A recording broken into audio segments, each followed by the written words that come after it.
O vídeo com aquele tradicional giro de notícias. O Botafogo anunciou nas últimas horas a chegada de Vitinho, lateral direito revelado pelo Cruzeiro, que pertencia ao Burnley, operação de 8 milhões de euros fixos, 49 milhões de reais, além de 2 milhões de euros em bônus. Bora contar também que o Santos tomou um empate contra a Ponte Preta depois de abrir 2-0 na Vila Belmiro e jogar quase todo o segundo tempo com um atleta mais crise gigante. Enorme pressão para a demissão do técnico Fábio Carille, que disse no vestiário o seguinte, abre aspas, não penso em pedir demissão, fecha aspas. Bora contar também que Jô vai jogar no Itabirito, que pertence à primeira divisão do futebol mineiro e vai disputar a Série D do Brasileiro na próxima temporada. Informação que me foi passada pelo jornalista Marcelo Madureira. Itabirito que tem como um dos sócios o Patrick, ex-lateral direito do Atlético Mineiro. Para completar o giro de notícias, contar que o Vitor Hugo, emprestado pelo Flamengo, deve fazer sua estreia nesse sábado no Göztepe, time da Turquia. Ele foi emprestado na negociação que garantiu a chegada do Alcaraz, foi para o Southampton, repassado para o Göztepe. Se o Southampton ou o Göztepe quiserem comprá-lo em definitivo, 6 milhões de euros por 60% dos direitos econômicos. Bora falar agora sobre a janela de transferências no futebol europeu. As principais ligas de lá já encerraram seu expediente, os atletas não podem mais ser contratados. Isso vale para Inglaterra, Espanha, Itália, Alemanha e França. Janelas se encerrando nessa sexta-feira, Portugal é o próximo, na próxima segunda-feira, e aí a gente parte para outras ligas com períodos diferentes. Queria destacar os 5 principais reforços, 5 negociações mais caras feitas nessa janela de transferências, que ficou bem abaixo na comparação com outros mercados de verão na Europa. Reforço mais caro foi Julián Álvares, atacante argentino que pertencia ao Manchester City, foi comprado pelo Atlético de Madrid por 75 milhões de euros. Nesse top 5, segundo lugar para Solanke. É um centroavante que pertencia ao Bournemouth, foi comprado pelo Tottenham por 64 milhões de euros. Ele chega uma temporada depois para substituir Harry Kane. Terceiro lugar para Leny Yora, zagueiro de 18 anos de idade, pertencia ao Lille, foi comprado pelo Manchester City por 62 milhões de euros, também era disputado pelo Real Madrid. Quarto lugar para Pedro Neto, meio atacante português, pertencia ao Wolverhampton, foi comprado pelo Chelsea por 60 milhões de euros. Quinto lugar para Diaby, o único a figurar no mercado da Arábia Saudita, ele troca o Aston Villa pelo Al Ittihad, 60 milhões de euros, segundo o reforço mais caro da história do futebol saudita, só atrás de Neymar, que havia trocado tempos atrás o PSG pelo futebol saudita para jogar no Al Hilal.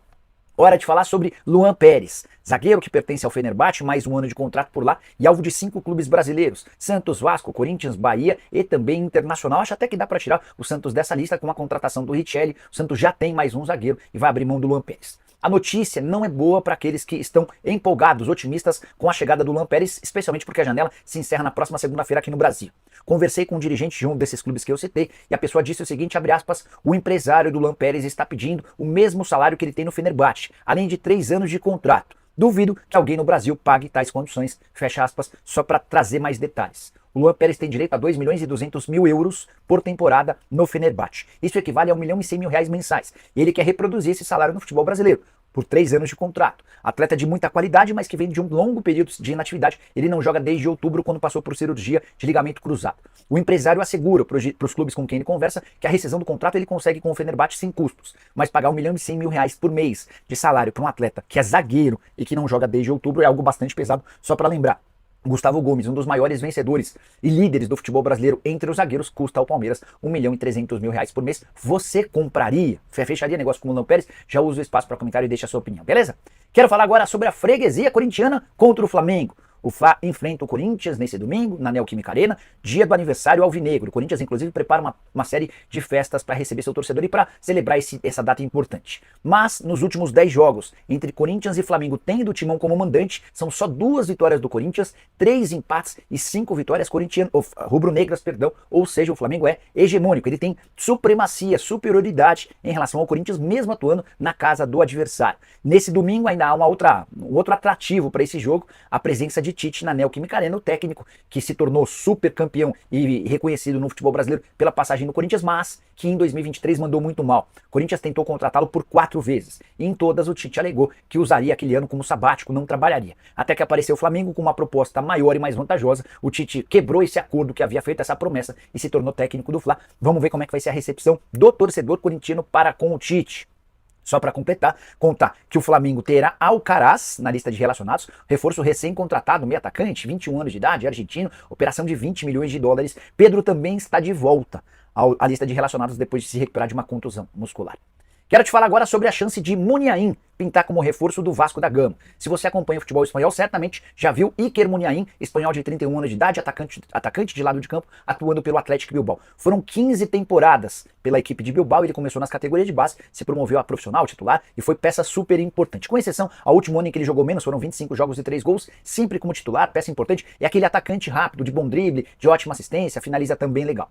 O contrato dele com o Atlético Bilbao acabou em 30 de junho e não houve renovação do contrato. A partir daí, ele começou a ser especulado em clubes do Brasil e também da Argentina. Por lá, na Argentina, há quem garanta que River Plate e São Lourenço são favoritos para contratá-lo, mas também, de acordo com jornalistas argentinos, pintou proposta grande de um clube brasileiro. Muita gente sem qualquer embasamento ou informação falando que o Muniain poderia pintar no Corinthians ou no Vasco. Fui checar no Corinthians, não há absolutamente nada. Falei com um dirigente vascaíno e essa pessoa afirmou que ninguém conversou internamente sobre o Muniain e nem sabem quem é o empresário do atacante espanhol. Talvez uma cavada da imprensa argentina, talvez a ideia de garantir um pouquinho mais de especulação para esse jogador, que é de fato bem interessante. Eu gostaria de vê-lo jogando por aqui. Só para completar, em relação ao Vasco, contar que o Cruz Maltino segue com enormes problemas deixados pela 777. Você vai lembrar que o Vasco da 777 não pagou o Corinthians pela contratação do Lucas Piton, certo? Pintou mais um problema. O Atlético Paranaense informa que não recebeu nada pela negociação com o Hugo Moura, que foi, num primeiro momento, por empréstimo para o Vasco, depois comprado em definitivo. A 777 não pagou nem o empréstimo, nem a compra em definitivo.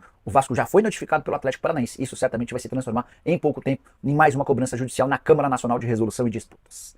Hora de falar sobre Vieto, mais um argentino que esteve na mira de clubes brasileiros. Esse é um pouco mais veterano, 30 anos de idade, ele já jogou por vários clubes importantes. Atlético de Madrid, Valência, Sporting, até que se mandou para a Arábia Saudita. Foi decisivo no Al Hilal, também esteve no Al Shabab, mais recentemente no Al Qadisiyah. Temporada passada de acesso do time da segunda para a primeira divisão e números impressionantes do Luciano Vieto, que foi uma pedida do Ramon Dias para os dirigentes do Corinthians. O Vieto e o Ramon Dias trabalharam juntos nos tempos de Al Hilal.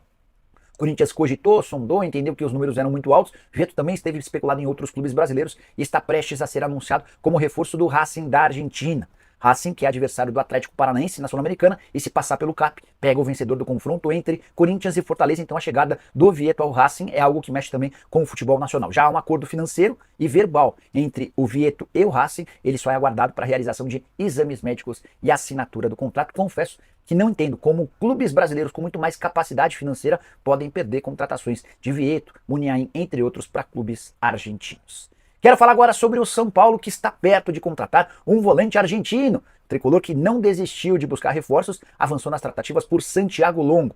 Argentino, 26 anos de idade, pertence ao Belgrano. Essa informação havia sido divulgada na noite dessa sexta-feira. Consegui confirmar com o pessoal do São Paulo que existe otimismo para o acordo. Entre São Paulo e Santiago Longo já está tudo certo. Salário, tempo de contrato, luvas. O São Paulo tenta chegar a um acordo com o Belgrano. Também surgiu a especulação de que o Sharjah FC da Arábia Saudita está na disputa pelo jogador. Consultei o Flávio Viana, que é o empresário brasileiro que mais leva e traz jogadores da Arábia Saudita, do Oriente Médio, enfim. E ele me contou uma coisa importante. Segundo o Flávio Viana, o Sharjah hoje está aguardando uma posição do Ministério do Esporte para liberar dinheiro. O budget ainda não está definido, mas as primeiras impressões são de que o budget do Sharjah FC para essa temporada será cortado pela metade, ou seja, difícil imaginar que o Sharjah tenha capacidade financeira para um grande investimento. Então, existe otimismo de que o São Paulo ainda possa fechar a contratação de um volante daqui até o fim da temporada. O Santiago Longo seria esse cara. Também dá para dizer que o São Paulo está em busca de um lateral esquerdo. As negociações existem, ainda não descobri o nome. Ontem chegaram a me perguntar na live se não seria o Jamerson, aquele lateral que era do Guarani, quase foi para no São Paulo e acabou comprado pelo Curitiba. Informação que eu obtive de uma pessoa de São Paulo sobre esse nome é de que não há nenhuma chance. Bora fechar o vídeo para acabar com essa novela envolvendo Corinthians e Arthur Cabral. Desde o princípio eu dizia para vocês que me parecia uma grande cavada do empresário. Como o Corinthians, que já tem Pedro Raul, Yuri Alberto e Héctor Hernandes, contrataria alguém avaliado em 20 milhões de euros. Ou que pelo menos que o Benfica pedisse 20 milhões de euros. O Benfica ainda toparia fazer um descontão para pagar, para vender por 15 milhões de euros. Cifra completamente fora da realidade do Corinthians, isso equivale a 93 milhões de reais. Pois bem, nessa sexta-feira a novela terminou depois que o Corinthians admitiu que não existem mais tratativas, o negócio está encerrado. O Benfica não aceitou a última proposta feita pelo Corinthians de empréstimo ou opção de compra. As duas alternativas foram colocadas na mesa e o negócio foi desfeito. Também há quem garanta que o Arthur Cabral desistiu de jogar no Corinthians por conta do medo do rebaixamento. Não tem nada a ver essa história. Desde que as tratativas começaram, o Corinthians já estava afundado na zona do rebaixamento. Nada mudou nesses últimos dias que inviabilizassem a negociação.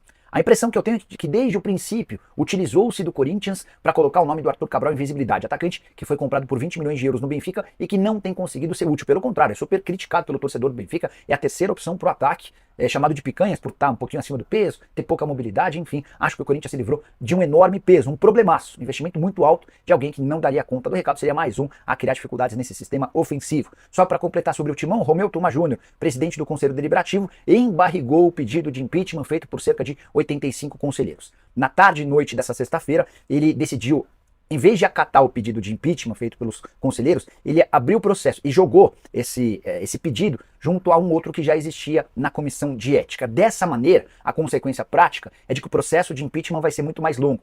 Se o Romeu Tuma Júnior tivesse acatado, aceitado esse pedido feito pelos conselheiros, no prazo de mais ou menos um mês já haveria uma reunião extraordinária entre conselheiros para votar se ele sofreria o impeachment ou não. Dessa maneira, como ele fez, impedindo que esse processo fosse adiante e juntando ele a um processo que já existe na comissão de ética, não há prazo. E aí você pode levar 4, 5, 6 meses para colocar o tema em discussão. E você o que pensa sobre a situação de Augusto Melo e também no Corinthians? Já usa o espaço para comentário, para deixar sua opinião. Só não esquece de deixar like, de se inscrever no canal. A gente se encontra. Tchau!